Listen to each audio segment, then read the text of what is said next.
Hey dolls, it's me, your suet pudding with eyebrows, and welcome to another Makeup and Movies. This week, I am going to be doing my favorite Christmas movies. There's, I think, 37, which I pared down. I have to say, because all Christmas movies, except the Hallmark series, are my favorite. I really do enjoy Christmas movies. I enjoy Christmas music. I'm one of those nerds. I love it, I love it, I love it. If I didn't live in such a small apartment, I'd probably have Christmas lights up most of the year because I'm sad and alone and I have no pets. But the point is, I really do like a lot of Christmas movies. So what I thought, instead of doing one, well, why limit myself to one movie, one new movie? Because there's so many great movies. So we're just going to be going through my list, and it is in order of favorite. I am also using the Gourmande Girls That Time of Year palette. Now, the thing about this palette is it is a Christmas palette. I mean, it looks like a Christmas card. It looks like a Christmas card ready to happen. And it's a beautiful palette, too. I just love these colors. Let me see if I can flip this around without flashing you all. But when I look at this, I don't really see a Christmas palette. I mean, these greens here are gorgeous. There's some nice purples. This purple here, this blue, they're gorgeous. These shimmers, this one here is Jingle Bells. Silver Bells. Gorgeous. This one up here is Icicle, and it's a duochrome. It's got a purple blue shift to it with a pink base that is just stunning, and this looks great on top of almost any color.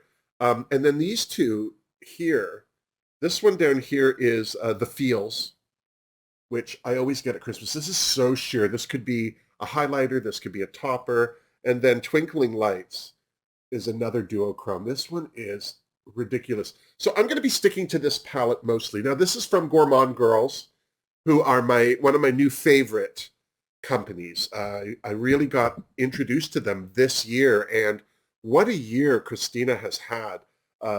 She had the C'est l'Amour palette launch and sell out. She had her Spooked palette. There's the C'est l'Amour. There's the Spooked. These both killed it this year. So I'm going to do a Christmassy inspired look with the Gourmande Girls. But as I said, I will be leaning heavily into this fabulous palette that time of the year. So let's get to this. I've primed my eyes. I've also powdered. I have white powder for fallout because I'm a drag queen. I do my complexion first, and then I powder it so any of the eyeshadows don't fall out. But I have to say, I'm always very impressed with Gourmande Girls because it doesn't fall out a lot. There are some, any palette's going to have different formulas for different textures, different finishes are going to finish differently, and they are going to, some will fall out, some won't. So if you're ever doing your complexion first and then doing makeup, and it's important, you don't want to have to spend time cleaning stuff up, just take your powder puff with whatever neutral translucent powder and just put it down so there's a layer of that powder so it can be brushed off with a big brush easily. I'm going to go into Evergreen first just to get my shape going, and we're going to kick off this fabulous review. Now, my first movie that I love, I will never apologize. I will never make any excuses. Love Actually. This movie I will watch year-round. I will watch it and then start it up and watch it again. Emma Thompson, Hugh Grant, Alan Rickman. It's a spectacular cast, and it's basically a story about a bunch of people at Christmas and what's going on in their lives. Hugh Grant plays the newly elected Prime Minister of England. Bill Nye plays this incredibly irreverent rock star, but like past his prime rock star, like a legend. This film was done in 2003. It features Mariah Carey's All I Want for Christmas Is You song. I'm just going to go into C'est l'Amour, Into the Black, which is called Noir, because it's French. I have a BH small packer brush. This is what I'm putting just this. I always use a smudger or like something like that to do this cut line because it just gives me that line. I don't like to do too much makeup all over the place and then wipe it off. Like, that's a waste of makeup. Did I mention I'm Scottish? I'm actually going to use one of the P. Louise box brushes I got in my recent budget box. This is the P. Louise 577. I'm just going to use this to uh, just just blend this out. I want to get that black. I put black into the edge out here, but I don't want it that dark on the inside here. So I'm going to blend from here in a circular motion to get that green dispersed and then out to here. I cry through this whole movie. Emma Thompson has this one scene where she just says nothing, but goes through this wave of emotion and awareness. And, you know, you can just see her kind of processing a lot of information. It's heartbreaking. And it's the biggest scene for me in the whole movie because it's just, you know, she's realizing that her marriage is kind of coming apart and she doesn't know what to do, and they've got kids, and she's trying to keep Christmas happy for the kids. And if you've not seen Love Actually, I don't know what your problem is. I can't help you. There's no warmth in your heart. I don't know. 2003 was also a good year for Christmas movies because one of the other ones that came out has become, for me, like an instant classic for a lot of reasons, and that is Will Ferrell's Elf. One of the things that makes it a classic is they really borrowed on the Rankin and Bass stop motion Christmas specials, which I'll be talking about a little later. And that's kind of what cemented it, for me anyway, as a classic, because it was a nod to a classic. But here's the thing. When they were producing this movie, they didn't ask permission to use that imagery. So all of the elves' outfits are styled off of these animated characters. And I can't remember that they were sued, but there was definitely an issue. And I think that it was resolved. Elf is the story of an elf who's not an elf. When Santa's delivering presents one year at an orphanage, this baby crawls into his sack, and Santa, who's played by Ed Asner, and I love Ed Asner. Ed Asner was the voice in Up, and he was the perfect choice for Santa for this movie for me, because I just really like Santa kind of coming off as a bit gruff, which Ed Asner totally did. So anyway, here's Buddy the elf, clearly not an elf, being raised by elves in the North Pole. And what's funny about that is he's like literally 3 times the size of everybody. His dad is played by Bob Newhart. And it's so funny. Like he's not he adopts Buddy, but the whole thing is just the visuals of a full-size Will Ferrell being like sitting on his father's knee, and his father's like at third his size. So funny. And he goes on a search for his real father. He's got an old photo somehow. I don't remember how. It doesn't matter. And so he goes to New York. Oh, it's just funny. At watching this grown man like go to like a department store and not know what an escalator is and get on it for the first time. And Will Ferrell, I have to say, I'm not a huge fan of Will Ferrell. I never was until Elf.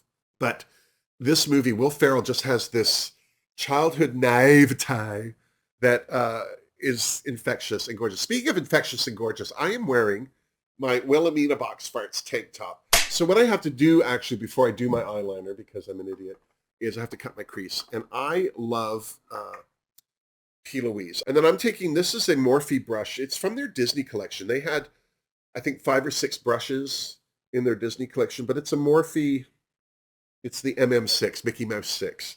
So I do this with my eye open just at first. I'm just going to, let me do it here so you can see. Now the problem is, the minute I put my mirror down, it's the wrong angle. So it needs to kind of be like this. And then I just come around.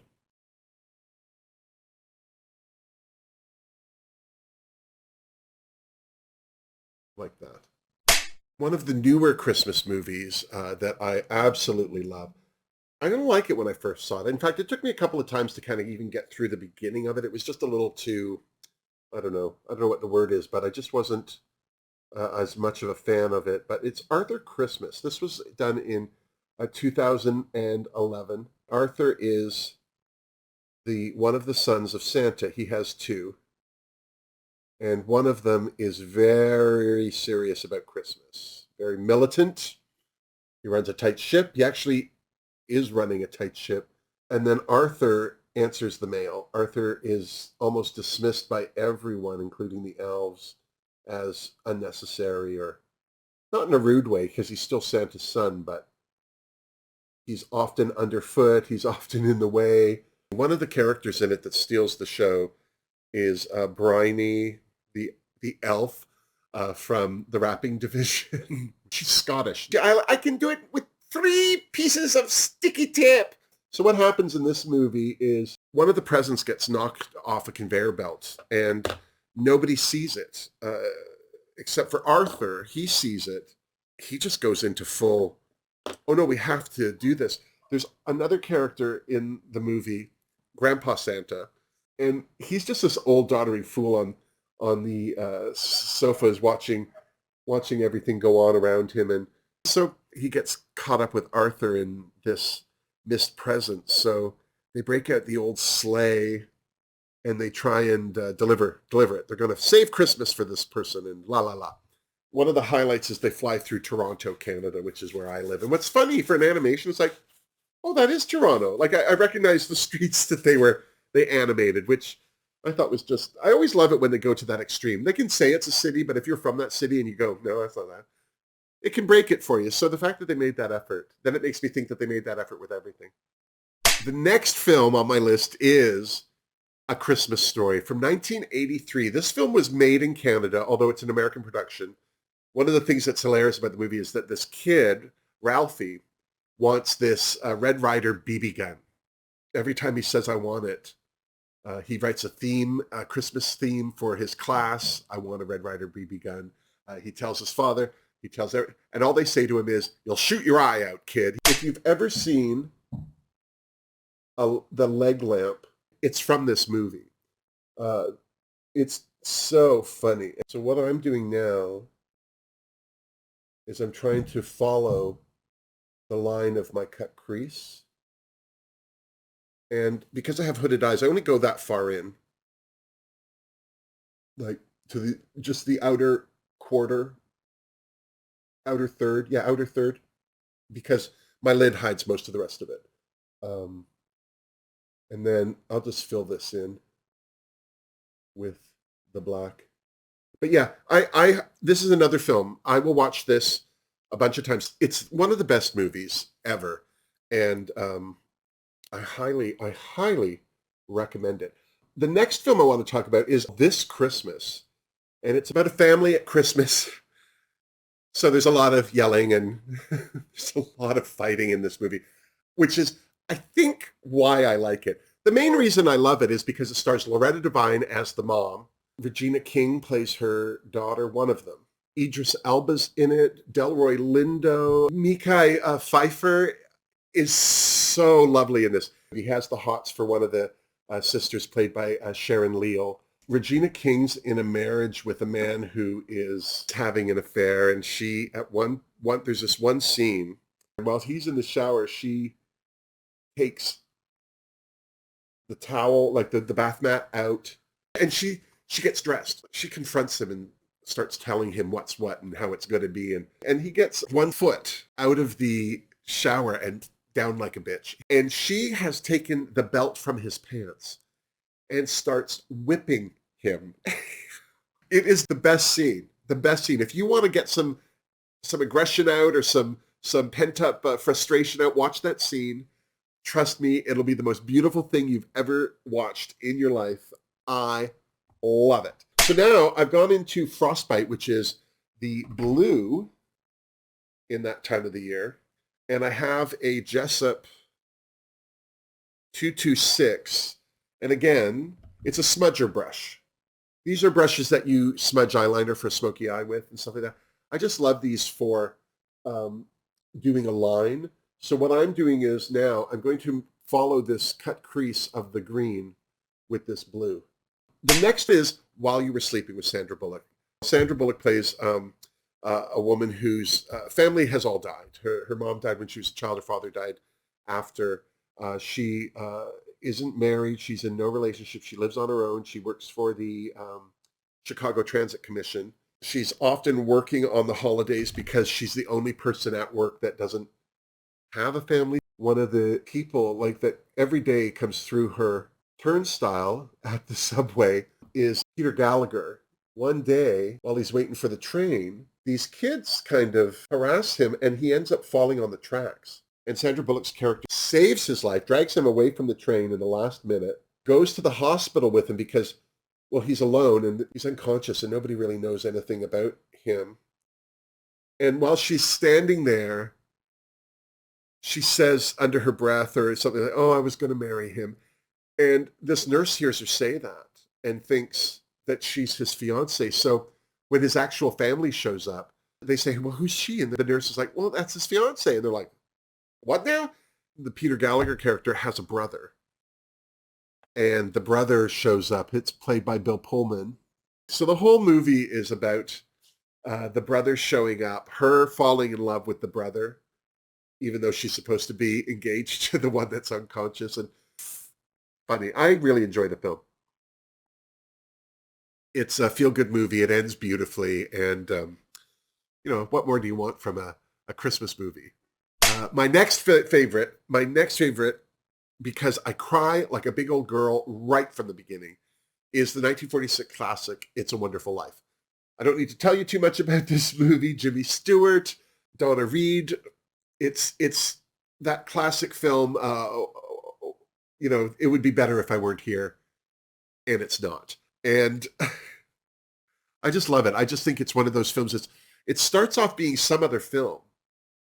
It doesn't even really happen at Christmas until halfway through the movie. They finally get to Christmas this one year, and it all falls apart. And it takes a while to get into the film, but you need all of this backstory to make the last half of the movie, or the last quarter of the movie, make sense. And it's, I think, the only Jimmy Stewart film I've ever seen.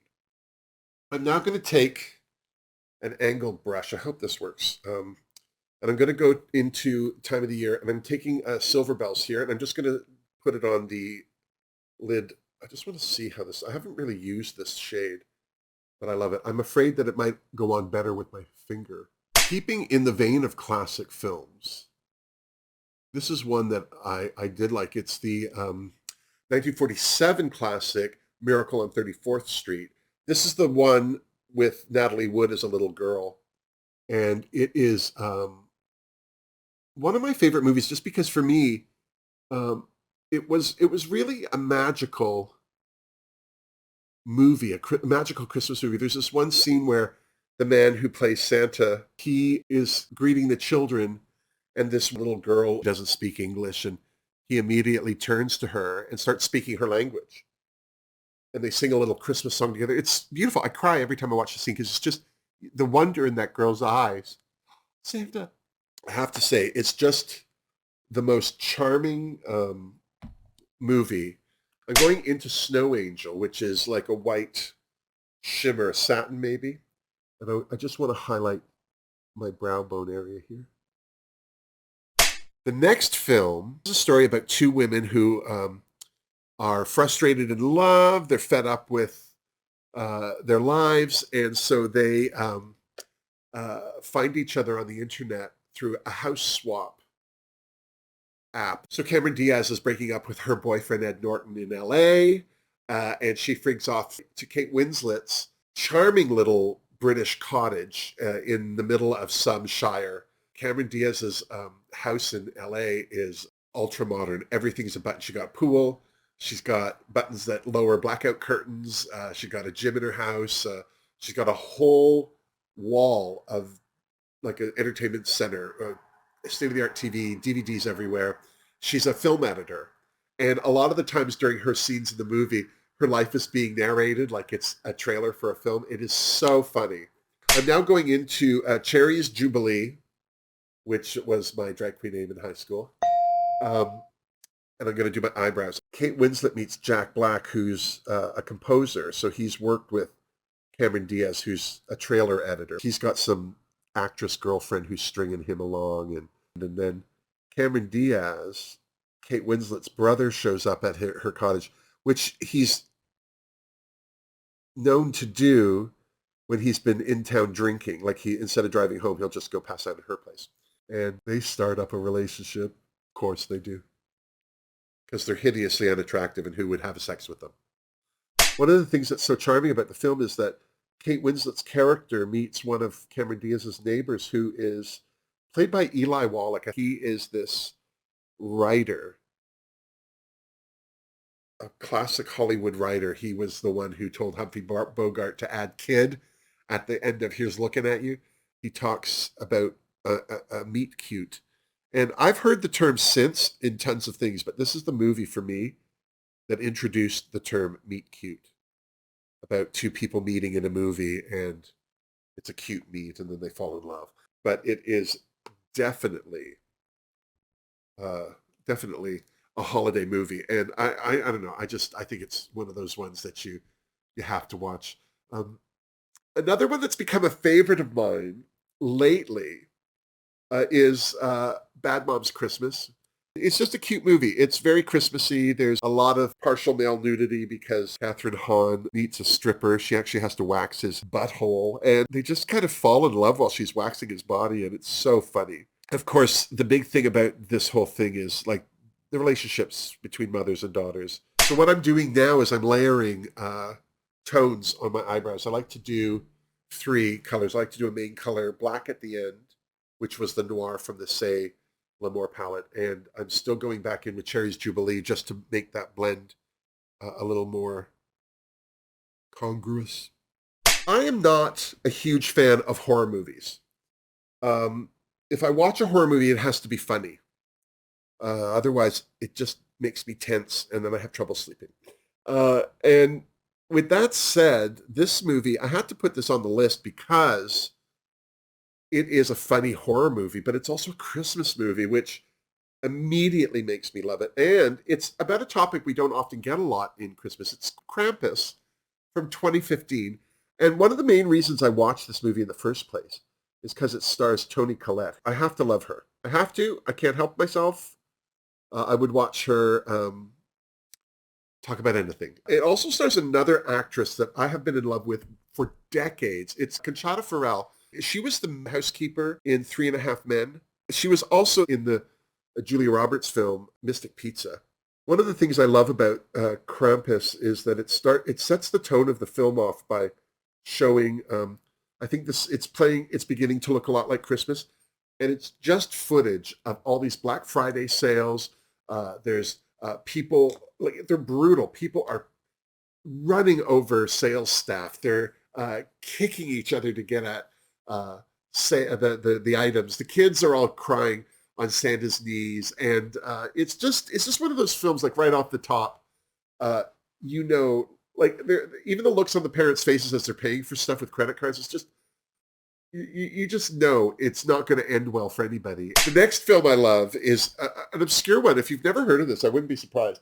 It's Mixed Nuts. It was 1994, directed by Nora Ephron. It stars Steve Martin. Oh, God, there's so many people in it. Rita Wilson. Madeline Kahn is in it. Robert Klein. Adam Sandler. Liev Schreiber. Juliette Lewis. Anthony LaPaglia. Jon Stewart and Parker Posey are in it. As a thread through the movie, you see these two people rollerblading a Christmas tree home, you assume. And it's them. And they're constantly either getting run over or knocked over, or the tree gets down. It's very funny. And they're just peppered in throughout the storyline. I'm just going to take some NYX matte finish. I like to set my makeup at different points just so it's good. Just around the eyes. Just the next movie on my list that I like, and I like this for just the silliest reason.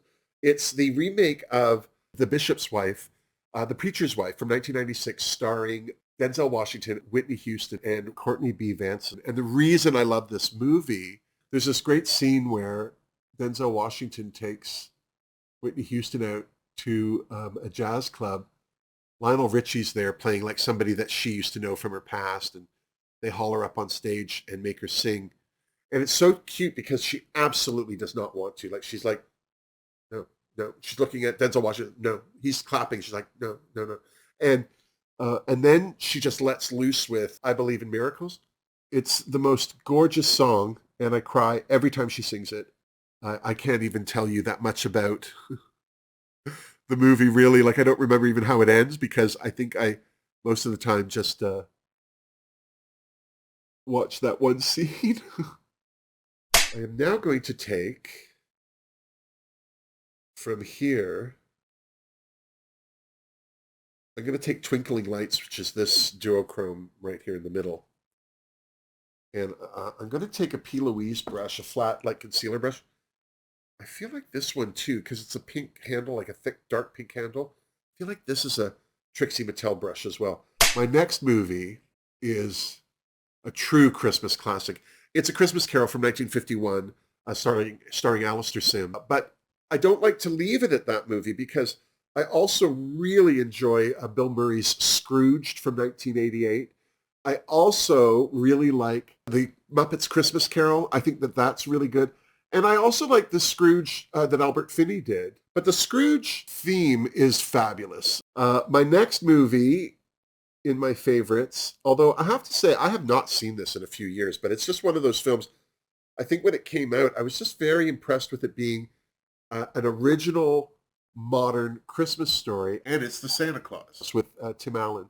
And this man inadvertently kills Santa and puts on his hat or his coat or something, and that makes him the next Santa. I just think it's one of those films, like, it's good for the whole family. It's got a nice story. Tim Allen does an excellent job in this. You don't even have to be a fan of his for this film to work for you.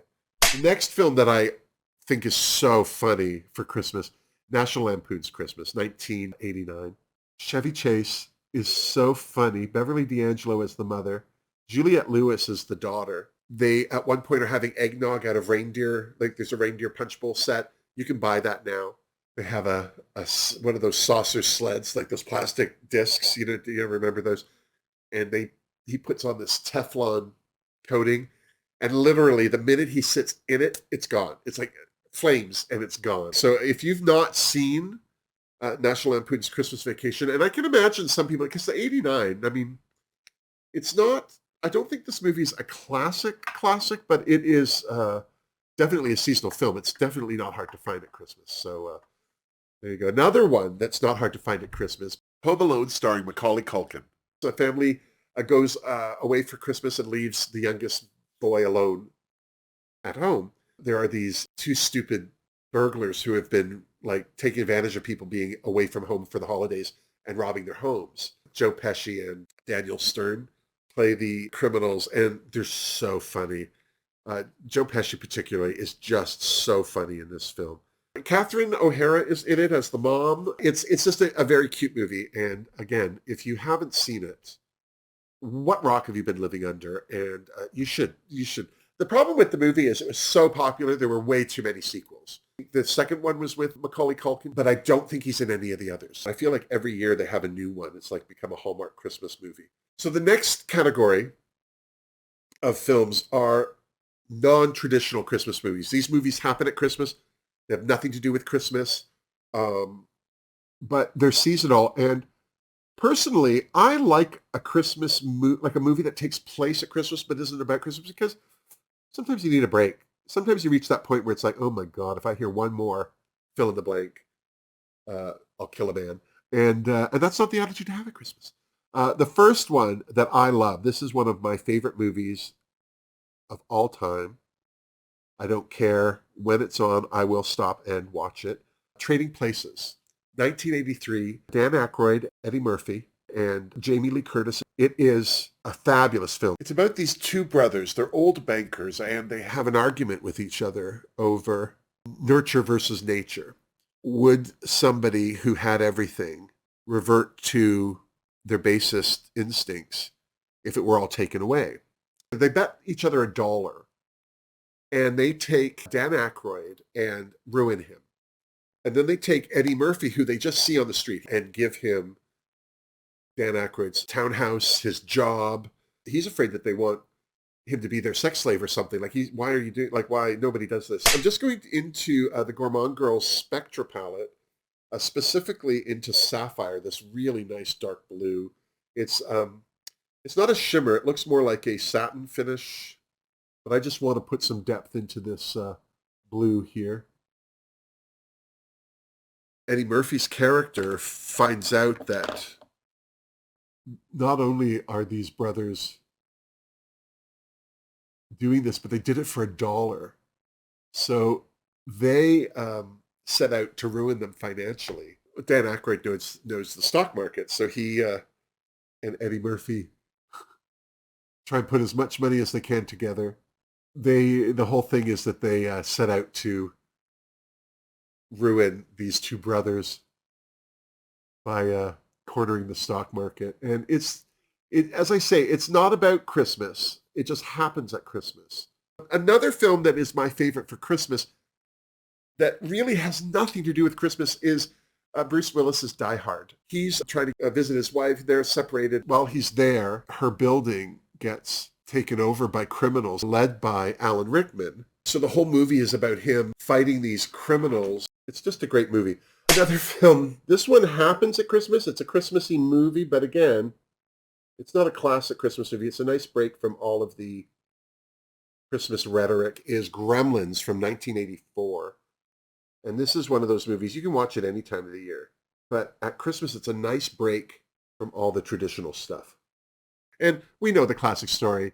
Don't get them wet, don't feed them after midnight. And of course, it happens and these gremlins take over this small town at Christmas. And havoc wreaks, wild abandon. We're just taking more of that frostbite on an actual, this is what a smudger brush is for. Another great non-traditional Christmas movie that I think I can see some people not having seen this, but you really should. It's so good. Steve Martin and John Candy's Planes, Trains, and Automobiles from 1987.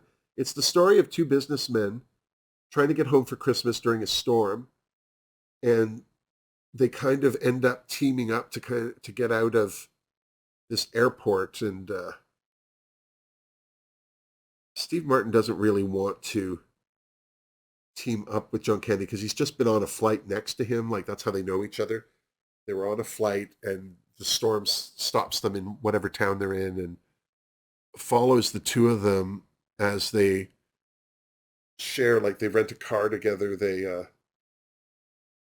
literally a plane, a train, and then an automobile. There's this one scene where they're driving down the highway, and I think it was John Candy who fell asleep driving, and they wake up and they're driving on the wrong side of the highway and two trucks are coming at them, like two 18-wheelers. And the car literally is so tight between, like they drive right between these two trucks. Sparks are flying. They're both screaming and they're looking at each other. And at one point, Steve Martin looks over at John Candy, and John Candy is now the devil. He's in this devil costume, painted red with horns, laughing while sparks are flying. I have to say, for an anti-buddy, anti-Christmas road movie, Planes, Trains, and Automobiles, trust me, you will not be disappointed. All right, so I am going to put on my Beauty Mark Leon. Yes, I'm putting it on. Always forget. One thing I've noticed as I've gotten older is my eyelashes are just now growing straight out of my face. Like sometimes I feel like I'm squinting because I got like something in my eyes. It's my eyelashes blocking my eye, my vision. So I have to curl them now, which is weird. Another non-traditional film that is Christmas adjacent, Edward Scissorhands from 1990. This is without a doubt my favorite Johnny Depp movie. It's my favorite Tim Burton movie. I love the art direction. Diane Wiest is in it. Conchata Ferrell is in it. Winona Ryder as the romantic lead. It's also one of those movies I love because it doesn't have to be done at Christmas. You can watch it any time of the year. It's totally fine. I'm now going to take off as much of my baking powder as I can. And you can see how it really does help. Like if you want to brighten up any part of your face, like this area, set it with baking powder. I was using Mayron white powder. It's a TV product, so it does do a good job. I have lines in my forehead that prove I think, and it really helps with the lights to wash them out. Do you know what I mean? Like I think not these lines, but here across my forehead, I have wrinkle lines, which they don't bother me, but they do become problematic when makeup like powder settles in them, and it's like, oh. Juvia's Place had some great sales this year, and I thought it would be a good idea to try their bronzer. I got this one, and it's the Deep Dark, and I feel like this is going to be a little too dark, so I'm going to try it. My favorite contour brush is my MAC brush. I think I was given this. I don't remember buying a MAC brush. It's very expensive. But it's not a very wide brush, but it's broad. So what I like to do is pinch it to get, so I'm just going to go in with this darker color first, just a little. I know that this is going to be far too dark. This is my first time using it, so pray with me. My last film from this category, Christmas movies that aren't Christmas movies, is people think it's a Christmas movie because they only remember it as a Christmas movie. It's Meet Me in St. Louis, starring Judy Garland. This was done in 1944. Vincent Minnelli directed it. This is where Liza Minnelli's parents met. It's set in at the turn of the century, and it follows this one family through the year. Like the transition in the movie is a calendar flipping. So it goes through the whole year with this family. This is the movie that most people associate Have Yourself a Merry Little Christmas with. Because of that, it is a classic Christmas movie, but they don't even get to Christmas till the end. And now we're into the best part, because I feel like this is the one that most people my age group identify with the most. It's the TV specials. And the first one is my favorite Christmas anything, movie, TV show, anything, A Charlie Brown Christmas. Shout out to Lady Jenny all the time. She's been asking me to do a makeup and movies on the Christmas Charlie Brown movie, and I'm just like, oh, it's too short a film to do a whole thing about. But it's a classic. You can't have Christmas without it. One of the things that's great about this is that the soundtrack by Vince Guaraldi, it's a very jazzy Christmas album, is equally as famous on its own. The one thing that's interesting about the Charlie Brown Christmas is that there's this speech that Linus gives, which is the meaning of Christmas. It's an excerpt from the Bible, so it's a religious reading, and the producers of this movie were not interested in having that in. They thought it would ostracize advertisers if it was too religious a Christmas special. And what's funny is it's one of the things that makes this Christmas special magical is just all of a sudden in the middle of nowhere, Linus Schultz just recites this passage from the Bible. And it's, even though it is from the Bible, it's not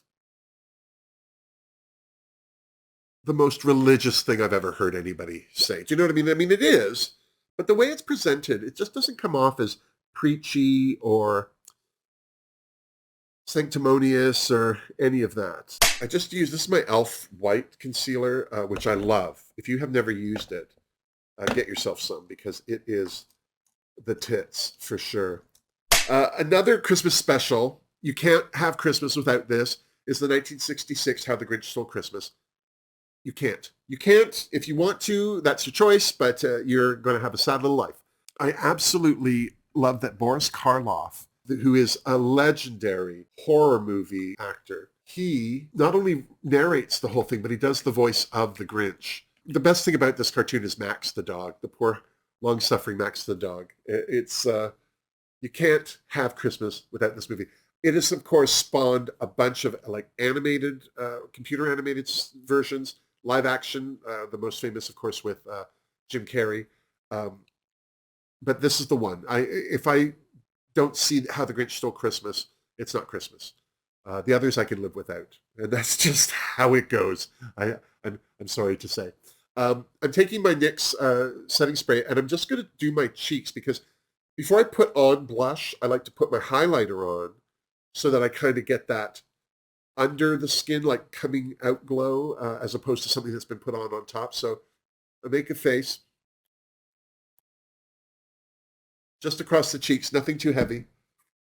And I'm taking the Gourmande Girls Bold and Brilliant highlighter palette.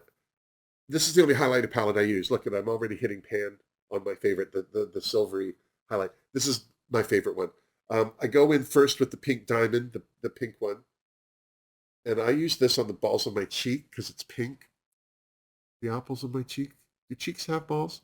And because I've wet it, I don't know, I saw this tip on YouTube. Look at that shine. Like, that's ridiculous right out of it. Because I'll tell you, if I put that on without the setting spray, it wouldn't look like that. Then I take the Sundance, which is the gold. This is a gold one. And this one, make this face. I put this just at my contour line. So I want to highlight like the edge of the cheekbone. And then I take the silver one, which I love this. This is called a Moonstone. Like, I feel like I'm going to have to buy a whole new palette just to get more Moonstone because I'm not going through the others near as much. So this one, I'm putting right on the cheek at the top here. I'm going into my P. Louise palette. This is something I got in a budget box.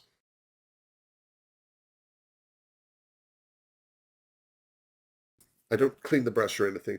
I go in with that purple. And that I keep back here. I don't bring this too far forward. This is really just to deepen my blush. The last thing I like to do is take that highlighter palette once again and go into Moonstone on my finger. And then I like to enforce the ball of my nose. And then just here. Just to help get that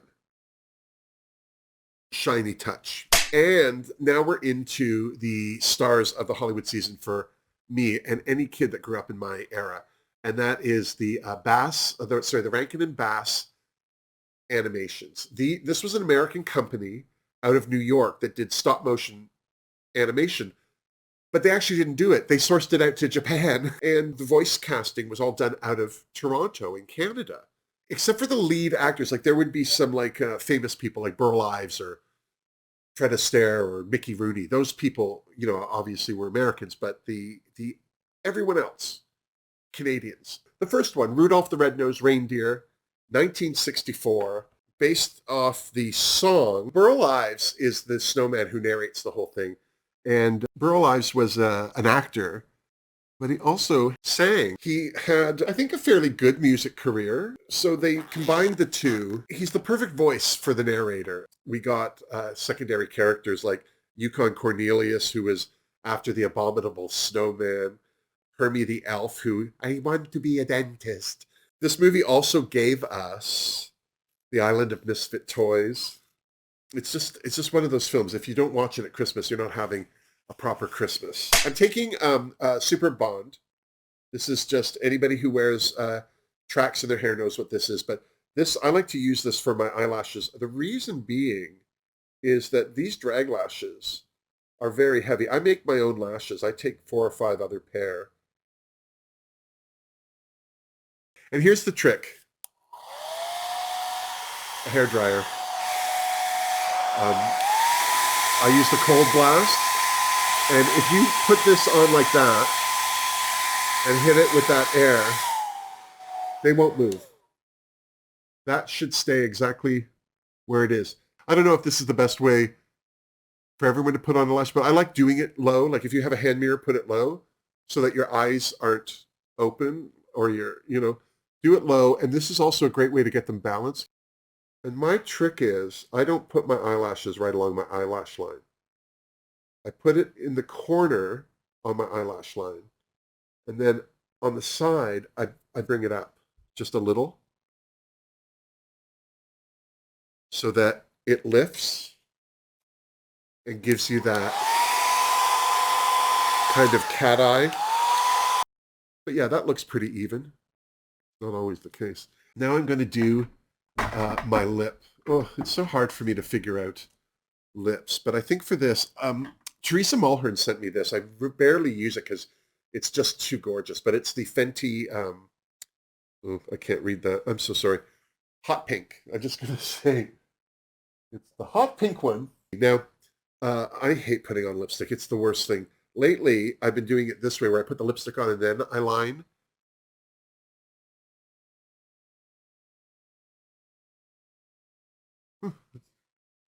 One time I do it and it's not too bad. I just find for me it's so hard to get this all balanced. I always do this one side where it looks like I'm going. One of my other favorites from Rankin and Bass is the 1969 animated special, Frosty the Snowman. This is one of the few, if not the only, Rankin and Bass specials that isn't stop motion. It's cell animation. And the reason that they did that was because the producers wanted it to look like a Christmas card brought to life. It looks exactly like one of their animated specials because the art is the same, but it's just a cartoon. But I love it.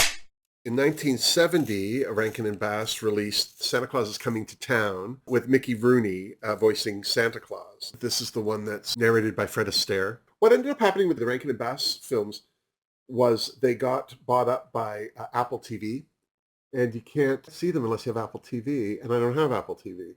Anyway, this was Santa Claus is Coming to Town is it's cute. It gives you the history of why Santa delivers the gifts at night, and it's just a nice little backstory for the whole thing. My favorite one, because it never came up a lot. It's the A Year Without a Santa Claus. And this one is the one where we have Heat Miser and Snow Miser. I'm Mr. Heat Miser, I'm Mr. Sun, I'm Mr. Fun, I'm Mr. 101. It is just such a cute little movie. What I like to do with my lips after I've got the lipstick on, this is one of the reasons why I like to use liquid lipstick, because it dries. Like once it's dry, it's pretty dry. And it doesn't transfer. And because of that, I like to take, usually I'll take like that e.l.f. white highlighter, and I'll put it on my lip in the center to ombre the lip out, so that you get a feeling of like dimension in that. But I don't like wearing lip gloss. A lot of drag queens don't, because it gets into your hair. So what I'm going to do is I'm going to take Twinkling Lights, which is this pinky silver duochrome, and because it highlights pink, I am literally just going to tap it on the middle of my lip.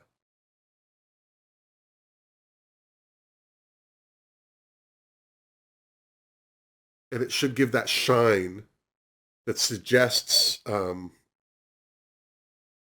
lip gloss. I am now into the category of new movies that will soon become classics.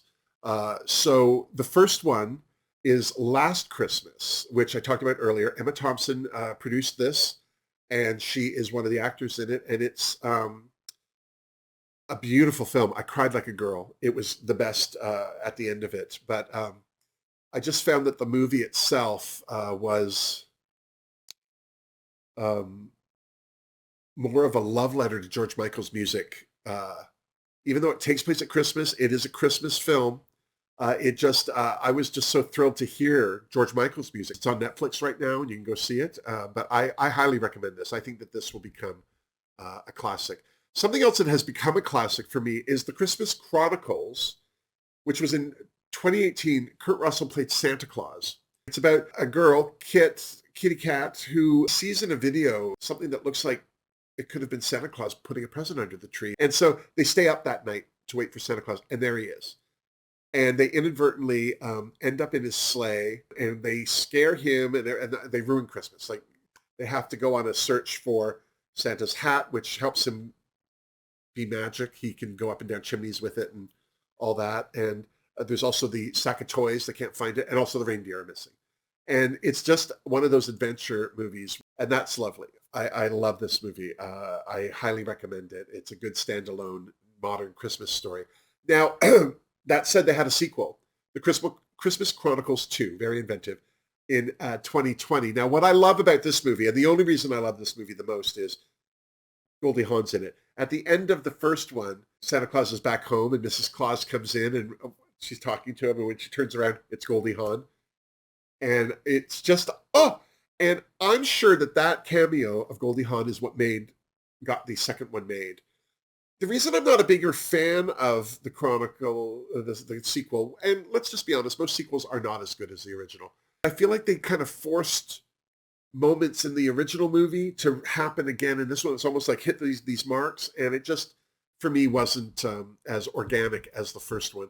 But it's interesting because they spend a lot more time at Santa's part of the world. But another part of this that bothers me is they try and connect the Christmas story of Jesus with Santa Claus. And I feel like when you try and combine those things, I understand why they're trying to do it, but I don't think it's always the best thing. And it just bothers me that they have the power of the Star of Bethlehem, keeping Santa's village safe. It's like, well, I'm sure that's not what Jesus or God had in mind, if that's what you believe. I'm just saying. The recent A Christmas Story Christmas, which was released this year, it's great. It's great. They bring all the characters from the original movie back, and now it's about Ralphie grown up. His father has passed. In fact, I think he passed that year, and so it's his first year without his dad. But it's him going back home to be with his mother and revisiting this whole landscape that was featured in the first movie. And it's charming. If it's not awful. I feel like there's enough in it that makes you go, oh, from the first one in this one. And especially if you watch them not back to back. I don't suggest you watch them back to back because you'll hate the second one, I think.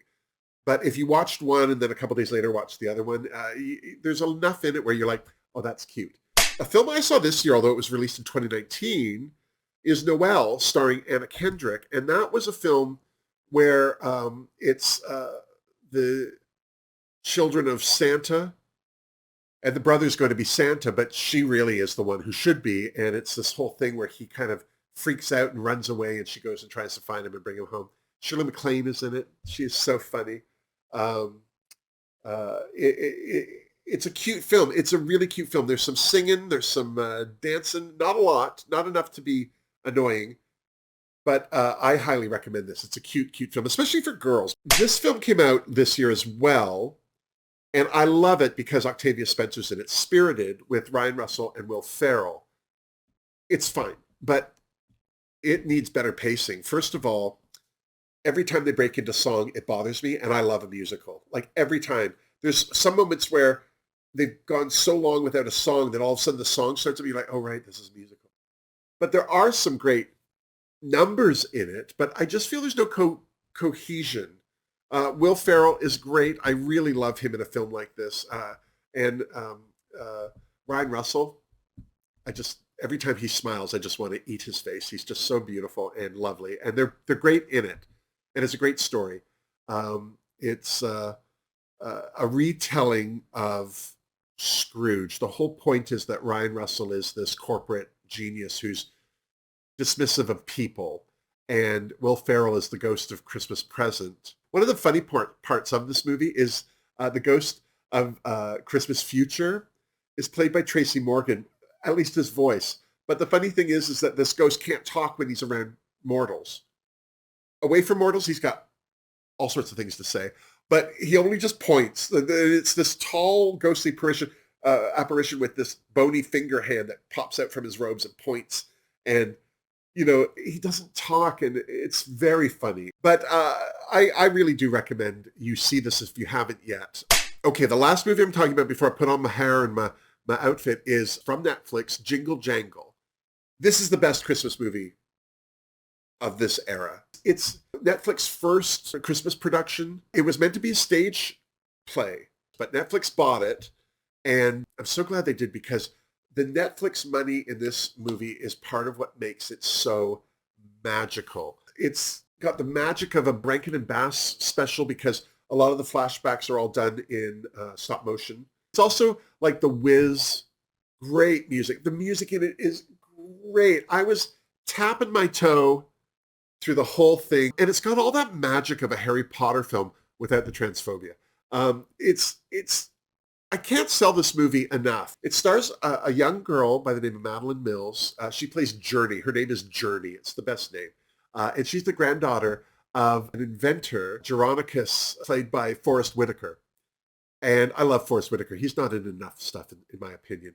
Somebody else who he's so beautiful. I could just stare at him all day. Keegan-Michael Key, and he plays the easily manipulated arch nemesis to Geronicus, Gustafsson. And then the funny thing is that Geronicus invents this clockwork matador, but he gets this magic thing and gives it sentient knowledge. And so it's going around when he realizes that he's about to be mass produced as a toy. Well, he doesn't like that. So he kind of goads Gustafsson into stealing Geronicus's book of inventions that he hasn't made yet and going off on his own. And that character is voiced by Ricky Martin. The character's name is Don Juan Diego. The whole thing is narrated by the incandescent Felicia Rashad. It also has a Tony Award winner, Anika Noni Rose, in it. She plays Geronicus's daughter, grown up. But one of the standouts in this film is Lisa Devine Phillips. She's a British actress. She plays the male lady, Miss Johnston. And she's all up in Professor Geronicus's mistletoe. She has the hots for him in the worst way possible. And she's just the biggest delight. I can't oversell this movie. It is delicious. If you haven't seen it, try to. If you don't have Netflix, it's almost worth getting Netflix just to see this film. There are 2 Christmas movies I just won't watch because I don't like them. Well, it's not true. I didn't like one right from the word go, and the other one was a classic for me, but it bothers me now. The one that bothers me now is White Christmas from 1954, starring Rosemary Clooney, Danny Kaye, Bing Crosby, and Vera Ellen. And the first reason I don't like this movie is Bing Crosby. He was known, he became known as an abusive father. Like, he was quite physically abusive with his kids. So I can't watch it because of that. The other reason I don't like watching it is because one of the numbers in it, which could be easily taken out, it has nothing to do with Christmas. It has nothing to do with anything. If they took it out of the movie, nobody would miss anything. The musical number is called The Minstrel Show, and it's about minstrel shows, which were white people dressing in blackface. And there's no black people in the cast of this movie. Big shocker. Because of that, I can't watch this movie, which is too bad because this is also the movie. It's one of the few movies Rosemary Clooney did. She's George Clooney's aunt and a huge big band singer of the era. And she and Vera Ellen do the song Sisters. Now, keep in mind, Vera Ellen didn't sing in this movie. Somebody else sang for her. But they sing the song Sisters, Sisters, never were there such devoted sisters, which if you've gone to a drag show, there's a drag queen out there who's done that with some other drag queen. At least once a year, they'll haul that number out. The other movie I don't watch, Nightmare Before Christmas, I hate it. 1993, it was scored by Danny Elfman, and Danny Elfman was in the band Oingo Boingo back in the 80s. And I remember listening to Oingo Boingo. I didn't hate them, but I hate the music in this movie, which is too bad because the imaging and the art is spectacular. Every time I see Nightmare Before Christmas merchandise on sale, I want it because it's beautiful, but I can't. It's too much. And Catherine O'Hara's in this, and I love Catherine O'Hara. I can't. I can't explain it anymore, and I apologize to anyone I'm offending. And again, this whole list is just films I like. There are way more Christmas movies, but I just don't watch them all. Those are all my movies. That's all of them. That is all of them. I am now going to throw on my hair and my outfit, and I will be right back. Shut your face. And here's the finished look. I want to thank Elizabeth, a.k.a. Auntie B, for sending me this wig. I curled it and styled it just for this look. She also sent me these nails, and I love them. Thank you. They're very, wintry, if not Christmassy.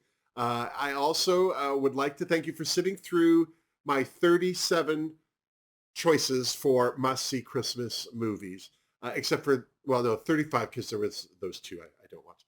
But the star of this show absolutely was the Gourmande Girls' That Time of Year palette. It is a Christmas card come to make up life from the cover, but as I say, it's not necessarily a Christmassy palette, particularly. It has some nice greens. There's no red except for, that one, that bricky, that's the Cherries Jubilee.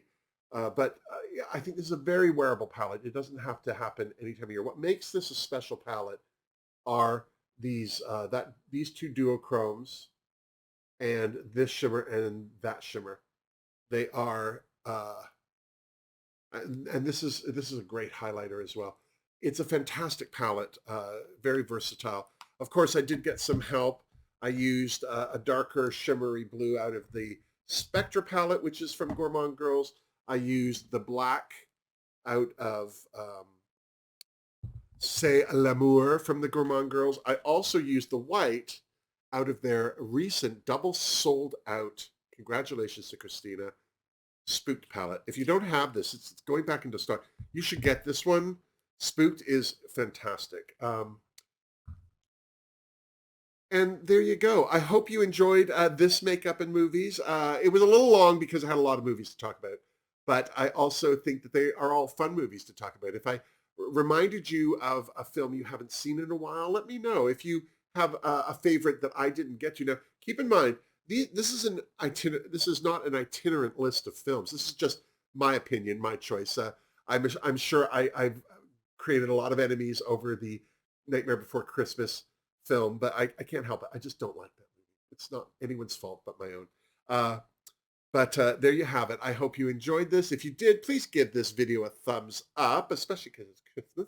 And if you haven't subscribed to my channel yet, please do that as well because, well, what else are you doing? You've been back here enough that you should be subscribed if you aren't already. And if you'd like to help support this channel, I have links to my Redbubble store, leaving a Fingerdoo, joining the Fingerdoo family on Patreon. So that link's down there. I also have a link to, some people have said they don't like sending a tip through PayPal, which I totally understand. And there's a couple of other options that aren't in Canada, but YouTube has its own donation button. So if you're not a fan of PayPal, that option is also down below.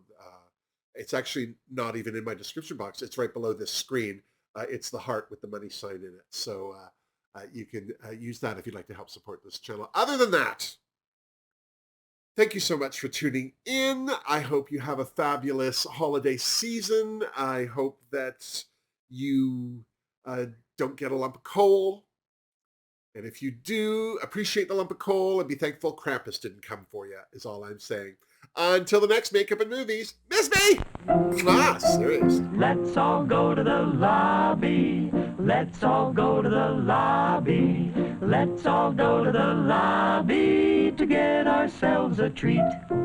Delicious things to eat. The popcorn can't be beat. The sparkling drinks are just dandy. The chocolate bars and the candy. So let's all go to the lobby to get ourselves a treat. Let's all go to the lobby to get